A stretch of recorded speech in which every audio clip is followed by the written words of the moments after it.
Good morning everyone. Last वाली class के अंदर हमने जो बात की थी वो लास्ट टॉपिक हमने पढ़ा था एटॉमिक साइज़ या एटॉमिक रेडियस के बारे में, उसके कॉन्सेप्ट के बारे में भी हमने बात की थी। नेक्स्ट जो टॉपिक मैं जो बता रहा हूँ जो थोड़ा एनसीईआरटी में कम यूज है, पर थोड़ा सा तुम्हारी नॉलेज के लिए बता देता हूँ मैं। जो पीरियोडिक टेबल की जो प्रॉपर्टियाँ हैं उसमें हमने 3 प्रॉपर्टी मेन बतानी थी। एक हमने साइज को लेकर बताना था, एक हमें बैलेंसी को लेकर के बताना था, एक हमें मेटेलिक करैक्टर को लेकर बताना था। पर उसके साथ साथ मैं तुम्हें एक चीज़ और बता देता हूँ, उसका नाम है आयोनाइजेशन एनर्जी। क्या नाम है? आयोनाइजेशन एनर्जी के बारे में बात करेंगे हम। ठीक है, कि व्हाट इज आयोनाइजेशन एनर्जी, होती क्या है। ठीक है, इसके बारे में बात करेंगे। आयोनाइजेशन एनर्जी क्या होती है? वो सर किसी भी एलिमेंट, डिफाइन समझना, कोई भी एलिमेंट मेरे पास में है तो किसी भी एलिमेंट, कोई भी एलिमेंट है, उस एलिमेंट के आउटर मोस्ट सेल से अगर एक इलेक्ट्रॉन रिमूव अगर आपको करना है, क्या करना है? अगर एक इलेक्ट्रॉन क्या करना अपने को रिमूव करना है, तो उसको रिमूव करने के लिए कितना minimum amount of energy required होगा। अमाउंट ऑफ एनर्जी क्या होगा? मिनिमम अमाउंट ऑफ एनर्जी क्या होगा? रिक्वायर्ड होगा। तो वो रिक्वायर्ड एनर्जी जो होगी ना, वो क्या कहलाएगी? बोले आयोनाइजेशन एनर्जी कहलाएगी। क्या कहलाएगी? आयोनाइजेशन एनर्जी कहलाएगी। मतलब डिफाइन ये है, it is the amount of energy required to remove the loosely bound electron from the isolated gaseous atom. किसी भी आइसोलेटेड एटम जो हमारे पास में होगा, गैसियस फॉर्म में जो होगा, उस गैसियस फॉर्म के एलिमेंट के आउटर मोस्ट से इलेक्ट्रॉन को रिमूव करने के लिए जो मिनिमम अमाउंट, एनी एलिमेंट किस फॉर्म में? गैसियस फॉर्म में। ठीक है, किस फॉर्म में अपने को रखना है? यहाँ पर गैसियस फॉर्म में रखना है। तो किसी गैसियस एलिमेंट के आउटर मोस्ट सेल से एक इलेक्ट्रॉन को रिमूव करने के लिए जो minimum amount of energy required होगा, वो क्या कहलाएगी? वो एनर्जी, रिक्वायर्ड एनर्जी क्या कहलाएगी? आयोनाइजेशन एनर्जी कहलाएगी। ठीक है, फिर यहाँ क्या कह रहा है कि अगर किसी भी एलिमेंट के आउटर मोस्ट से अगर एक इलेक्ट्रॉन अगर आपको निकालना, तो उसको हम क्या बोलते हैं? IE1। ठीक है, दूसरा अगर निकालना उसी एलिमेंट से, तो उसको क्या देंगे? एनर्जी का नाम IE2।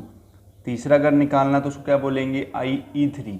मतलब इस टाइप की जो एनर्जी होती है, उस एनर्जी को हम क्या बोलते हैं? उस एनर्जी को बोलते हैं सक्सेसिव आयोनाइजेशन एनर्जी। क्या बोलेंगे हम उसको? Successive ionization energy. तो नंबर ऑफ इलेक्ट्रॉन निकालने के लिए रिक्वायर्ड होती है।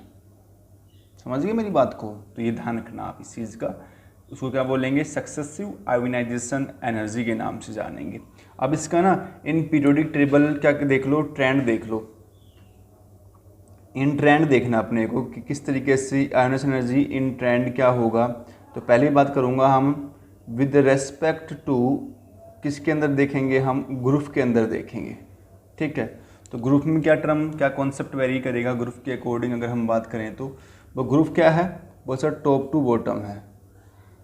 टॉप से बॉटम आता है ग्रुप।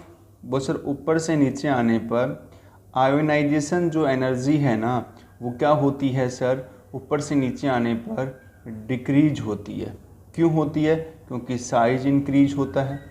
साइज अगर इंक्रीज होगा तो क्या होगा? न्यूक्लियस और आउटर मोस्ट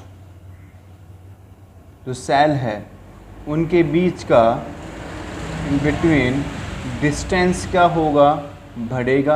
अगर डिस्टेंस अगर बढ़ेगा तो वहाँ पर अट्रैक्शन जो है वो क्या हो जाएगा? डिक्रीज हो जाएगा। किसके बीच का? न्यूक्लियस और आउटर मोस्ट सेल के बीच का। और अट्रैक्शन घटने से मिनिमम अट्रैक्शन होगा तो इलेक्ट्रॉन जो है वो आसानी से क्या होंगे? रिमूव हो जाएंगे किसी भी एलिमेंट के आउटर मोस्ट से। तो मतलब सिंपल सा टर्म क्या हो गया हमारे पास में कि ऊपर से नीचे आने पर जो आयोनाइजेशन एनर्जी है ना वो डिक्रीज होती, क्योंकि साइज बढ़ता है। साइज बढ़ेगा तो क्या होगा, न्यूक्लियस और आउटर मोस्ट के बीच का डिस्टेंस बढ़ेगा। डिस्टेंस बढ़ेगा तो कॉमन सी बात है, न्यूक्लियस और उसके आउटर मोस्ट के बीच के जो इलेक्ट्रॉन हैं उनके बीच में अट्रैक्शन भी क्या होगा, घटेगा। अट्रैक्शन अगर वीक है तो वीक अट्रैक्शन से इलेक्ट्रॉन निकालने के लिए क्या चाहिए, मिनिमम अमाउंट ऑफ एनर्जी क्या होगी, रिक्वायर्ड होगी। कहने का मतलब तो जो जितना नज़दीक है उसके साथ में अट्रैक्शन की पॉसिबिलिटी उतनी ही। आपके घर में अगर कोई रिश्तेदार हैं तो आपका रिश्ता जो है अपने बहन भाई से ज़्यादा मजबूत है पहले, क्योंकि घर में वो लोग रहते हैं। फिर मामा बुआ के जो बच्चे हैं उनके साथ में थोड़ा सा आपका अट्रैक्शन जो है वो लगाव जो है वो ठीक है। पर अगर मैं आपकी बुआ के लड़के की अगर बात करूं तो उसको शायद आप जानते भी नहीं होंगे, और ना ही अगर जानते भी होंगे तो उतना अट्रैक्शन नहीं है, क्योंकि उसका डिस्टेंस आपके साथ में क्या हो गया, लार्ज हो गया। तो वो अगर आसानी से अगर आपके साथ में कोई रिश्ता भी नहीं रखना चाहे तो शायद आपको भी कोई तकलीफ़ नहीं होगी, उसको भी कोई तकलीफ़ नहीं होगी। तो वो वाली कहानी यहाँ पर है। अगला है मेरे पास में with respect to period. With respect to क्या देखें हम, पीरियड देखें। तो पीरियड का ट्रेंड क्या है हमारे पास में, बोल सर पीरियड का ट्रेंड देखो। बोल पीरियड का ट्रेंड क्या है, बोल सर पीरियड है लेफ्ट से राइट जाने पर आयोनाइजेशन जो एनर्जी है वो क्या होती है, इंक्रीज होती है। क्यों, बिकॉज न्यूक्लियर चार्ज क्या होता है, लाइन तो एक में आंसर तो ख़त्म हो गया। बिकॉज न्यूक्लियर चार्ज क्या हो रहा है, इफेक्टिव न्यूक्लियर चार्ज क्या हो रहा है, यहाँ पर इंक्रीज हो रहा है। और इसके इफेक्टिव न्यूक्लियर चार्ज के इंक्रीज होने का मतलब कि यहाँ पर न्यूक्लियस और आउटर मोस्ट सेल के जो इलेक्ट्रॉन हैं उनके बीच इन बिटवीन जो अट्रैक्शन जो है ना, अट्रैक्शन जो है वो क्या हो रहा है, इंक्रीज हो रहा है। क्योंकि लेफ्ट से राइट जाने पर, ठीक है, अट्रैक्शन जितना मजबूत होगा उससे इलेक्ट्रॉन को निकालने के लिए आपको उतनी ही एनर्जी क्या होगी, रिक्वायर्ड होगी। और ये अट्रैक्शन बढ़ने से कॉमन सी बात है साइज भी क्या होगी, यहाँ पर कंपोनेंट के अंदर घटेगी, मतलब एटॉमिक रेडियस घटेगी। तो कॉमन सी बात है कि आयोनाइजेशन एनर्जी जो होती है वो साइज़ की क्या होगी, इन्वर्सली प्रोपोर्शनल। अगर साइज़ अगर बढ़ेगा तो आयोनाइजेशन एनर्जी क्या होगा, घटेगा। एक रिलेशन आप ये सिंपल सा याद रखना है आपको। तो ये आयोनाइजेशन एनर्जी वाला कॉन्सेप्ट समझ में आ गया होगा, आई होप आपको, ठीक है। इसी के अंदर कंटिन्यू मैं एक छोटा सा टॉपिक आपके पास में और बताता हूँ मैं इसके अंदर, आइसो इलेक्ट्रॉनिक स्पीसीज़ क्या होती हैं, ठीक है, थोड़ा समझना क्या है आइसो इलेक्ट्रॉनिक स्पीसीज़ क्या होती हैं। देखो नाम से पता लग रहा है आइसो इलेक्ट्रॉन, आइसो का मतलब है सेम, और यहाँ क्या है इलेक्ट्रॉन, ठीक है, सेम इलेक्ट्रॉन आगे क्या है स्पीसीज़, ठीक है।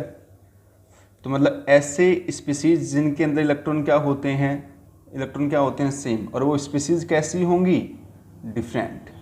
तो यहाँ स्पीसीज़ का मतलब क्या है, एलिमेंट, कि डिफरेंट एलिमेंट होंगे बट उनके अंदर प्रेजेंस ऑफ इलेक्ट्रॉन कैसे होंगे, सेम होते हैं। तो वहाँ पर वो स्पीसीज़ क्या कहलाती है, आइसो इलेक्ट्रॉनिक स्पीसीज़ कहलाती है। मतलब जो क्वालिटी आप में वही आपके भाई में अगर है तो कॉमन सी बात है कि आप एक दूसरे के रेस्पेक्ट में कैसे हैं, आइसो वाला टर्म वेरी कर रहे हैं। तो वही चीज़ें यहाँ पर है कि डिफरेंट एलिमेंट या डिफरेंट स्पीसीज़ के अंदर अगर इलेक्ट्रॉन अगर सेम अगर हैं तो क्या कहलाएगी, वो आइसो इलेक्ट्रॉनिक स्पीसीज़। जिसका एग्जाम्पल मैं आपके सामने देता हूँ, तो एग्जाम्पल देखना क्या है एग्जाम्पल, N3 का नेगेटिव, O2 का negative, F negative, neon sodium plus का, मैग्नीशियम +2, एल्यूमिनियम +3। सभी के अंदर नंबर ऑफ इलेक्ट्रॉन कितने हैं, इसमें 7 एटॉमिक नंबर, 3 प्लस कर दो, माइनस है ना क्योंकि 3 इलेक्ट्रॉन एक्स्ट्रा हो रहे हैं। तो 10 इलेक्ट्रॉन, 8 + 2 10 इलेक्ट्रॉन, 8 + 1 9 + 1 10 इलेक्ट्रॉन, इसमें है ही 10। इसमें 11 है एटॉमिक नंबर इलेक्ट्रॉन, ठीक है, एक माइनस कर दो, प्लस है तो माइनस करना है, 10 आ गया। इसमें 12 है तो 2 माइनस कर दो, 10 आ गया। इसमें 3 माइनस कर दो तो क्या आ गया, 10। तो ये स्पीसीज़ जो होती है क्या कहलाती है, आइसो इलेक्ट्रॉनिक स्पीसीज़ कहलाती हैं। तो आई होप आपको आयोनाइजेशन एनर्जी वाला टर्म और आइसो इलेक्ट्रॉनिक वाली स्पीसीज़ आपको समझ में आ गई होंगी, ठीक है। नेक्स्ट देखो हमारे पास में बात करूँ मैं कंपोनेंट के अंदर, नेक्स्ट जो टर्म हमारे पास में है वो क्या है, नेक्स्ट टर्म हम बात कर रहे हैं वैलेंसी को लेकर के।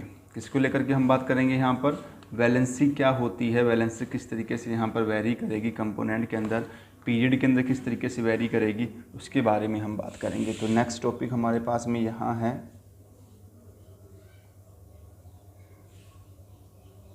वैलेंसी। ठीक है, व्हाट इज वैलेंसी, वैलेंसी क्या है, पर कोई भी एलिमेंट हमारे पास में है, किसी भी एलिमेंट की कंबाइनिंग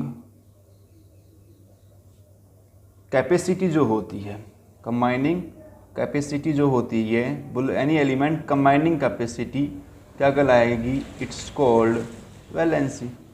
मतलब कोई भी एलिमेंट कितना बॉन्ड बना सकता है, कंबाइन कर सकता है एक दूसरे के साथ में, तो उसकी क्या कहलाएगी, वैलेंसी। तो व्हाट इज वैलेंसी, बोल combining capacity of element, it's called valency. ठीक है, कंपोनेंट के अंदर। और यहाँ पर ध्यान रखना कि किसी भी एलिमेंट की कंबाइनिंग कैपेसिटी जो है ना विद रिस्पेक्ट टू वैलेंसी, वो डिपेंड करती है, डिपेंड अपॉन किसके ऊपर, उस एलिमेंट के इलेक्ट्रॉनिक कॉन्फ़िगरेशन, उस एलिमेंट के इलेक्ट्रॉनिक कॉन्फ़िगरेशन पे डिपेंड करती है उसकी कंबाइनिंग कैपेसिटी या उसकी वैलेंसी। और वो इलेक्ट्रॉनिक कॉन्फ़िगरेशन भी कैसे, कि उसके आउटर मोस्ट सेल में, उसके आउटर मोस्ट सेल में कितना नंबर ऑफ फ्री इलेक्ट्रॉन क्या है, प्रेजेंट है, उस पर डिपेंड करता है उसका वैलेंसी। एक एलिमेंट के आउटर मोस्ट में कितने अनपेयर्ड या फ्री इलेक्ट्रॉन हैं, जितना अनपेयर्ड इलेक्ट्रॉन या फ्री इलेक्ट्रॉन उसके पास में होगा, वो उतने ही ज़्यादा क्या बना सकता है, बॉन्ड बना सकता है अपने साथ में। ठीक है, तो यहाँ पर अगर मैं ट्रेंड की बात करूँ, तो ट्रेंड से अगर मैं वैलेंसी का देखता हूँ, ठीक है, तो ट्रेंड क्या आएगा, विद रिस्पेक्ट टू, मैं पहले देख लेता हूँ पीरियड में।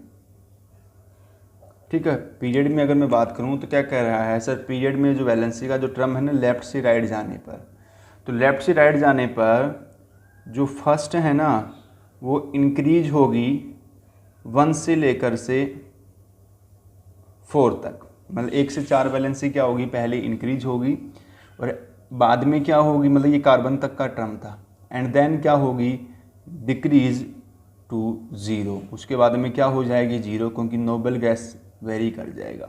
ठीक है, तो ये इस तरीके से अगर मैं पीरियड में बात करूँ तो सबके रिस्पेक्ट में अगर कॉमन अगर मैं बात करूँ तो यही वाला टर्म है। कार्बन के अंदर एक बार पहले बढ़ेगी, अनपेड इलेक्ट्रॉन बढ़ेंगे, फिर वहाँ पर नंबर ऑफ इलेक्ट्रॉन बढ़ने से उनमें पेयरिंग होना शुरू हो जाएगी। ठीक है, और पेयरिंग होगी तो कॉमन सी बात है, नोबल गैस तक जाते जाते उनका वैलेंसी क्या हो जाएगा, 0 हो जाएगा। ठीक है, और यहाँ पर 4 तक का तो सिंपल दिख जाएगा आपके पास में कि आपने आउटर मोस्ट में इलेक्ट्रॉन में 4 अनपेड इलेक्ट्रॉन प्रेजेंट है तो दिखेगा। अगर आपके आउटर मोस्ट में अगर इलेक्ट्रॉन अगर ग्रेटर देन 4 है तो वहाँ पर वैलेंसी कैसे निकालेंगे, तो वहाँ वैलेंसी निकालने का सिंपल सा तरीका है कि 8 minus outer most of electron, 8 में से क्या माइनस कर देंगे, आउटर मोस्ट इलेक्ट्रॉन माइनस कर देंगे। जैसे अगर मैं हेलोजन की बात करूँ, क्लोरीन की वैलेंसी कितनी है, तो क्लोरीन का आउटर मोस्ट में क्या है, NS का 2 NP का 5, मतलब आउटर मोस्ट में कितने इलेक्ट्रॉन हैं, 7 इलेक्ट्रॉन है। तो 7 मतलब 8 माइनस 7, तो हेलोजन की वैलेंसी कितनी आ गई, 1 हो गई। इस तरीके से मैं बात कहना चाह रहा हूँ। ठीक है, फिर आगे क्या कह रहा है सर, ट्रेंड अगर मैं बात करूँ पीरियड के अंदर के बाद में है विद रेस्पेक्ट टू ग्रुप की हम बात करें, विद रेस्पेक्ट टू ग्रुप की बात करें तो क्या कह रहा है मेरे पास में कि सर टॉप टू बॉटम आने पर, कहाँ से कहाँ आने पर, तो सर टॉप से बॉटम आने पर, टॉप टू बॉटम आने पर इन ग्रुप वैलेंसी जो है ना वो क्या रहती है, सेम रहती है। क्या रहती है, सेम, क्योंकि सेम ही टर्म क्या करता है, फॉलो करता है इन ग्रुप। जिससे मैं अगर मैं मान लूँ फ्लोरीन, क्लोरीन, ब्रोमीन, आयोडीन, तो फ्लोरीन भी NS2 NP का 5, तो मतलब यहाँ N क्या है 2 था, मतलब 2S का 2, 2P का 5, यहाँ 3H2 3P का 5, यहाँ 4s2 4p का 5, यहाँ पर 5s2 5p का 5, तो मतलब आउटरमोस्ट में सबके ही कितने इलेक्ट्रॉन हैं, 7 इलेक्ट्रॉन है। तो 7 माइनस 8 माइनस 7 अगर करेंगे तो वैलेंसी कितनी होगी, 1। तो ग्रुप के रेस्पेक्ट में जो वैलेंसी वेरी करेगी ना यहाँ पर वो कैसी होगी, यहाँ पर सेम वेरी करेगी। तो ग्रुप के रेस्पेक्ट में सेम होगा। और खासकर जो डी ब्लॉक जो एलिमेंट होते हैं, डी ब्लॉक जो एलिमेंट होते हैं,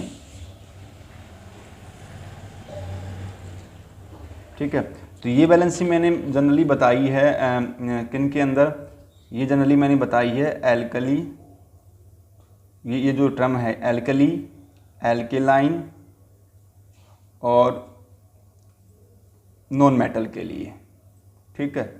और डी ब्लॉक जो एलिमेंट हैं, डी ब्लॉक जो एलिमेंट हैं मतलब ट्रांजिशन एलिमेंट जो है, ट्रांजिशन एलिमेंट जो होते हैं डी ब्लॉक की, उनका जो वैलेंसी है ना, यहाँ क्या कहा गया कि उनका जो वैलेंसी है वो वैलेंसी वेरिएबल टाइप का है। कैसा है, वेरिएबल वैलेंसी होगा, मतलब फिक्स नहीं होगा कि आप कहना चाहो कि इसका फिक्स है, इसका 1 है तो पूरे ग्रुप का 1 होगा, इसका 2, दूसरे अगले ग्रुप का अगर 2 है तो अगले का भी 2 होगा, कहने का मतलब तो ऐसा नहीं है। कहने का मतलब वैलेंसी यहाँ कैसी होगी, वेरिएबल होगी। और उसके पीछे रीज़न क्या है, ऐसा क्यों है, वेरिएबल वैलेंसी क्यों है, because due to the presence of vacant, due to the presence of vacant d orbital, क्योंकि वहाँ पर डी ब्लॉक एलिमेंट के अंदर वैकेंट ऑर्बिटल जो है डी के क्या होते हैं, खाली होते हैं, तो वहाँ पर इलेक्ट्रॉन शिफ्टिंग पॉसिबल है, मतलब इलेक्ट्रॉन कंट्रीब्यूशन पॉसिबल हो जाता है वहाँ पर। तो इस वजह से वहाँ की वैलेंसी जो है कभी पेयरिंग करता है, कभी वो फ्री इलेक्ट्रॉन वेरी कर देता है। तो वहाँ पर वेरिएबल टाइप की वैलेंसी क्या होती है, डी ब्लॉक एलिमेंट की क्या करती है, वेरी करती है। आप जानते भी होंगे, फॉर एग्जांपल अगर मैं बात करूँ, आयरन +2 भी है तो आयरन +3 भी है, मैग्नीज +2 भी होता है, मैग्नीज +4 भी होता है, मैग्नीज +5 भी होता है, ठीक है, कॉपर +1 भी होता है, कॉपर +2 भी होता है, ठीक है। तो ऐसे बहुत सारे हमारे पास में एग्जाम्पल हैं। तो इनके अंदर, इनके पीछे रीज़न क्या है, क्योंकि इनके पास में वैकेंट डी ऑर्बिटल होने की वजह से इलेक्ट्रॉनों का क्या हो जाता है, कंट्रीब्यूशन हो जाता है। और उस कंट्रीब्यूशन की वजह से यहाँ पर डी ब्लॉक जो एलिमेंट है वो क्या करते हैं, वेरिएबल टाइप का वैलेंसी कैरेक्टर क्या करता है, शो करता है। तो डी ब्लॉक की कोई पूछे कि वैलेंसी कैसी होती है, फिक्स होती है, बोले नहीं सर, कैसी होती है, वेरिएबल होती। क्यों होती है, क्योंकि उनके पास में वैकेंट डी ऑर्बिटल होने की वजह से क्या होता है, कंपोनेंट के अंदर वेरिएबल जो करैक्टर आते हैं किसके, वैलेंसी के। अब नेक्स्ट है इसके अंदर जो लास्ट टॉपिक है वो है क्या हमारे पास में वैलेंसी के बाद में, मेटेलिक और non metallic character. Metallic character और नॉन मेटेलिक करैक्टर।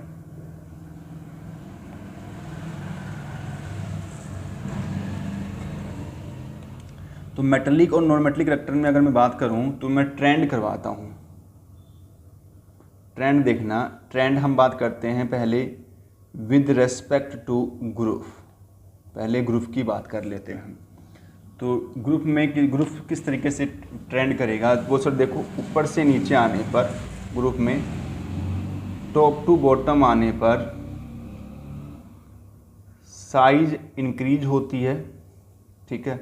साइज बढ़ने से कंपोनेंट का इलेक्ट्रो पॉजिटिव करैक्टर क्या होता है, इंक्रीज होता है। इलेक्ट्रोनेगेटिव करैक्टर क्या होता है, डिक्रीज होता है। और तो साइज बढ़ने से इलेक्ट्रोपॉजिटिव करैक्टर बढ़ेगा, और इलेक्ट्रोपॉजिटिव करैक्टर अगर बढ़ेगा तो कंपोनेंट के अंदर मेटेलिक जो करैक्टर है ना वो तो इंक्रीज होगा, बट नॉन मेटेलिक जो करैक्टर है वो क्या होगा, डिक्रीज होगा, ठीक है। तो और मेटल को मेटल क्यों कहते हैं, क्योंकि इंक्रीज करैक्टर क्यों होता है, क्योंकि ऊपर से नीचे आने पर आयोनाइजेशन एनर्जी क्या होती है, घटती है।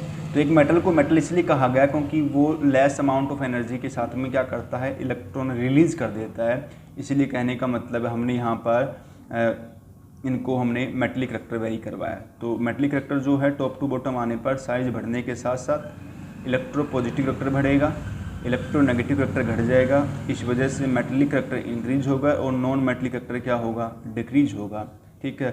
तो ये तो ट्रेंड था किसका मेरे पास में, विद रेस्पेक्ट टू ग्रुप का, ठीक है। फिर दूसरा हमारे पास में है विद रेस्पेक्ट टू पीरियड।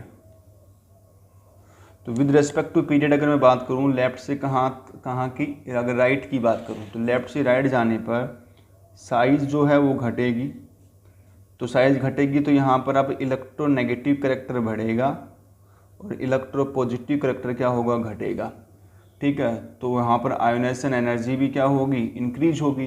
तो कॉमन सी बात है कि वहाँ पर मेटेलिक जो करैक्टर है वो घट जाएगा और नॉन मेटेलिक करैक्टर लेफ्ट से राइट जाने पर बढ़ जाएगा, ठीक है, कंपोनेंट के अंदर। तो ये लेफ्ट से राइट वाला टर्म था, क्योंकि साइज़ घटेगी तो मेटेलिक करैक्टर घटेगा और नॉन मेटेलिक करैक्टर क्या होगा, बढ़ जाता है, क्योंकि साइज बढ़ने से इलेक्ट्रोनेगेटिव करैक्टर जो हैं वो घटते हैं और पॉजिटिव करैक्टर क्या होते हैं, बढ़ते हैं। तो ये बात की हमने यहाँ पर इन टर्म के अंदर, ठीक है। और फिर बात करें अगर इनके ऑक्साइड, मेटल का ऑक्साइड जो होते हैं, मेटल ऑक्साइड जो होते हैं उनका नेचर होता है बेसिक, और नॉन मेटल के ऑक्साइड जो होते हैं उनका नेचर होता है एसिडिक। तो अगर यहाँ पर लेफ़्ट से राइट जाने पर तो नॉन मेटेलिक करैक्टर क्या हो रहा है, इंक्रीज हो रहा है, तो इनके ऑक्साइड का एसिडिक करैक्टर क्या होगा, लेफ़्ट से राइट जाने पर बढ़ेगा, ठीक है। और यही चीज़ अगर मैं टॉप टू बॉटम बात करूँ तो मेटेलिक ऑक्साइड जो है वो इंक्रीज हो रहा है, तो उनके अंदर उनका बेसिक करैक्टर क्या होगा, बढ़ेगा, क्योंकि ऊपर से नीचे आने पर मेटलिक करैक्टर बढ़ने से तो बनने वाले जो मेटल ऑक्साइड होंगे उनका बेसिक करैक्टर भी उतना ही क्या होगा, ज़्यादा होगा। और वही चीज़ यहाँ पर नॉन मेटलिक के ऑक्साइड की है कि अगर नॉन मेटलिक करैक्टर अगर कंपोनेंट के अंदर इंक्रीज होगा लेफ्ट से राइट जाने पर, तो उनके ऑक्साइड कंपोनेंट का जो है एसिडिक करैक्टर क्या होगा, हमारे पास में इंक्रीज होगा, ठीक है। और इन पीरियोडिक टेबल जो होते हैं सबसे ज़्यादा जो इलेक्ट्रोपॉजिटिव करैक्टर जो वेरी करता है ना, हाईएस्ट इलेक्ट्रोपॉजिटिव जो एलिमेंट है इन पीरियोडिक टेबल में, तो वो हमारे पास में एल्कली मेटल, और जो लोवेस्ट इलेक्ट्रोपॉजिटिव या हम इनको क्या बोल सकते हैं, हाईएस्ट इलेक्ट्रोनेगेटिव, उल्टा अगर बोलना चाहें तो वो क्या है, हमारे पास में हैलोजन ग्रुप है, ठीक है। तो ये टर्म था हमारे पास में मेटेलिक और नॉन मेटेलिक के कॉन्सेप्ट को लेकर के। फिर भी अगर यहाँ किसी बच्चे को अगर डाउट है तो अभी फ्राइडे तक वो आपका टेस्ट है, तो फ्राइडे तक आपका ये डाउट जो है ये क्लियर कर सकता है, अगर ये कॉन्सेप्ट अगर आपको समझ में नहीं आए हैं तो ये चैप्टर का जो रिवीजन है वो कंप्लीट हो गया है, चैप्टर कंप्लीट हो गया है यहाँ पर। फिर भी अगर कोई डाउट अगर है तो आप मेरे से पर्सनली कॉल करके डाउट क्लियर कर सकते हैं, ठीक है। कॉन्सेप्ट मैंने आपको बता दिए हैं कि किस तरीके से क्या चीज़ें वेरी करती है, लेफ़्ट से राइट क्या, टॉप टू बॉटम क्या वेरी करता है। तो आई होप आपको ये समझ में आया होगा। फिर भी अगर कोई डाउट है तो आप मेरे से बात करके क्लियर कर सकते हैं, अगर कोई भी कॉन्सेप्ट अगर समझ में नहीं आया है तो मिलते हैं नेक्स्ट क्लास के अंदर, नेक्स्ट चैप्टर के साथ में, नेक्स्ट यूनिट के साथ में विद रिवीजन, ठीक है। तो नेक्स्ट वाला जो मैं पढ़ाऊँगा वो मेटल नॉन मेटल के करवाने की कोशिश करूँगा पहले, ठीक है ना, उसके बाद में हम बाकी करेंगे दूसरा। तो ये देखें और टेस्ट के लिए रेडी रहें, ठीक है। तो थैंक यू, मिलते हैं नेक्स्ट क्लास के अंदर।